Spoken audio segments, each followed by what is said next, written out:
निवडणुकीचा शेवटचा टप्पा आहे आणि निवडणुकीच्या शेवटच्या टप्पी शिवाजीराव पाटील पायाला भिंगरी लावून फिरल्यासारखं सध्या फिरतात मतदारसंघामध्ये भेटीगाठी घेत आहेत। ते सध्या आमच्या सोबत आहेत। ज्येष्ठ नेते भरभुअण्णा पाटील तेही आमच्या सोबत आहेत। आपण बोलणार आहोत पहिला शिवाजीराव पाटील यांच्याशी।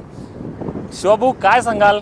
खरं तर हे संपूर्ण वादळ बघितल्यानंतर काय वाटतं तुम्हाला? कशी मतदारसंघात जनतेची प्रतिक्रिया? जनतेची प्रतिक्रिया बोलण्यापेक्षा सगळ्या जनतेला माहिती आहे की सातत्याने 2019चा पराभव स्वीकारून आणि समोरच्या व्यक्तीला आम्ही शुभेच्छा देऊ आणि आमचा पराभव आम्ही मान्य करू। आणि 4 ते मी आणि आझादी आमचे संकट तालुक्याचे भाग्य साहेब पाहायला बेंगळूर सकाळ दिवस सकाळ रात्र आम्हाला कधी दिवस माहीत नाही, कधी रात्र माहीत नाही। एवढं प्रचंड आम्ही सर्व काम केले आणि कोणत्याही संविधानिक करत असतेवेळी आज 103 कोटीचा फंड आणि 1400 कोटीचा फंड नगर पंचायत आपण मंजूर केलं। आज दौलत कारखाना बंद पडला, आम्ही चालू केलं आणि आज त्याचबरोबर 25 गावातला पाण्याचा प्रश्न कायमस्वरूपी आपण मार्गी लागला। आपल्या तरुणांचा जोश आपल्याला तुमच्यासोबत पाहायला मिळतोय। मोठ्या प्रमाणात तरुणांपासून ज्येष्ठांपर्यंत तुमच्या या सर्व रॅलीमध्ये आम्ही बघत आलोय, त्याबद्दल तुम्ही काय सांगाल? नाही, आज मी बोलण्यापेक्षा तुम्ही आज रॅलीमध्ये आहात। आज सकाळी 9 पासून रॅली सुरू झाली। कारण आज तरुण आहेत, आज देशाची सेवा बजावून सीमेची सेवा रक्षण करून आज देश सेवा बजावून आज माझे सर्व सैनिक बांधव आज जय जवान जय किसान जो मेळावा झाला त्या माध्यमातून आणि आज त्यांनी ही लढाई त्यांनी हातामध्ये घेतलेली आहे आणि विकासाची लढाई घेतलेली आहे, कुठल्या पक्षाची नाही घेतलेली आहे आणि त्यांना विकास साधायचा आहे। आणि या गोरगरीब जनतेला आज कळलं की एका घराणेशाहीला 7 वेळा आमदारकी खासदारकी दिली, एका घराणेशाहीला 3 वेळा आमदारकी दिली, सभापती पद दिलं, मोठमोठी पदं दिली, तर सर्व घराणेशाहीने आपला आपला हेतू साध्य केला।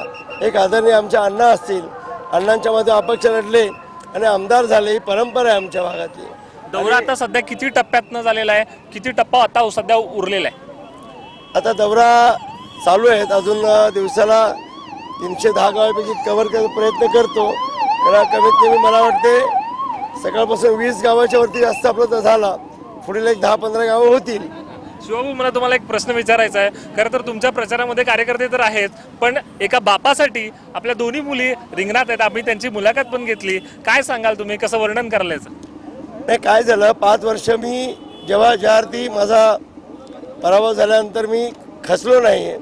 त्याचं कारण काय की 51,000चं मतदान आणि चंदगड तालुक्यामधून ज्या आमदार घराण्याचं सगळी कारखाने सेवा सोसायटी पतसंस्था एवढं आज कॉलेज शाळा एवढं सर्व हे असते वेळी आज एक सामान्य कुटुंबाच्या शेतकरी मुलाला आदरणीय अण्णांच्या आशीर्वादाने जनतेने डोक्यावर घेतलं आणि विश्वास दाखवला। त्या विश्वासाला कधी तडा जाऊ नये आणि कधी जीवनामध्ये आणि कोण शिवाजी असेल त्यालाही अशी साथ मिळावी म्हणून मी त्यांचा विश्वास साथ करण्यासाठी दिवस रात्र राबतो। आणि हेच गांभीर्याने आपल्या आदरणीय आमच्या दैवत देवेंद्र फडणवीस साहेबांच्या माध्यमातून सगळ्याच मंत्री महोदयांना विनंती वजा करून आम्ही सर्व सांगितलं की साहेब आपल्या गावी 50 वर्षात काय विकास झालेला नाही आहे आणि मग त्यांना सर्व माहिती दिल्यानंतर याला जोडून अजून एक प्रश्न विचारायचा। ही तुमची दुसरी टर्म आहे, मागच्या वेळी निसटता पराभव होता, यावेळेचा कितीची लीड असेल शिवाभाऊंची? कारण पूर्ण जनता तुम्हाला ऐकते आहे। आता बघा, आपल्या लक्षात यायला पाहिजे 5 वर्ष आमच्यावरती कोणते आरोप नाही झाले, कोणते टीका नाही झाली। आता 5 दिवस उचलेत आणि आता आरोपवरती आरोप मालिका चालू झाले। कुणाला काय स्वप्न पडतात, कुणाला काय वाटतात काय माहित नाही। कारण लीड काय असेल? तर लीड विजय निश्चित आहे, गुलाल तर उधळायचंच आहे 23 तारखेला। फक्त किती लीड असेल मी सांगेन की कमीत कमी 25-30 हजारच्या पुढे लीड ही 100% आहे। आताच आपण ऐकलं की विजय हा निश्चित आहे, गुलाल उधळायचा आहे असं शिवाजीराव पाटील यांनी सांगितलं आहे। आमच्यासोबत बोलण्यासाठी ज्येष्ठ नेते भरभुअण्णा पाटील आहेत। कारण सातत्याने शिवाजीराव पाटील बोलत असताना सांगतायत की माझ्यासोबत भरभुअण्णा पाटील ही पायाला भिंगरी लावून प्रत्येक मतदारसंघ पिंजून काढतायत। काय सांगाल? खरं तर त्यांचा वयाचा उल्लेख आपण केला तर तरुणांनी आदर्श घेतला पाहिजे असं आहे। आपण बोलतोय त्यांच्याशी। सर, काय सांगाल? तरुण भारत न्यूजमध्ये आपलं स्वागत आहे। कसं वर्णन कराल मतदारसंघात? सर, हा मतदारसंघ कुठल्या पक्षापेक्षा असं मानत नाही, काम करणाऱ्या कार्यकर्त्याला मानत असतो। आणि मी स्वतः गेली 30 वर्ष अपक्ष संघटना कायम चालवलेली आहे। त्या अपक्ष संघटनेमध्ये जिल्हा परिषद पंचायत समिती माझ्या ताब्यात ठेवली आणि त्याच्याच अपक्षातूनच आमदार आणि नामदार होऊ शकलो. या जनतेने केलं बिन पैशानं. जनता एवढी वेडी आहे म्हणजे एवढी शुद्ध आहे. तुम्ही शुद्ध आहे. शिवाजीराव पाटलांशी सातत्याने पहिल्या दिवसापासून आतापर्यंत सोबत आहात, कसं वर्णन कराल याचं तुम्ही? आणि वर्णन म्हणजे लोकांना विश्वास दिला पाहिजे. सर्वसामान्यांना विश्वास हा महत्त्वाचा आहे. त्यांच्या अडचणीला धावून जाणं हे महत्त्वाचं आहे.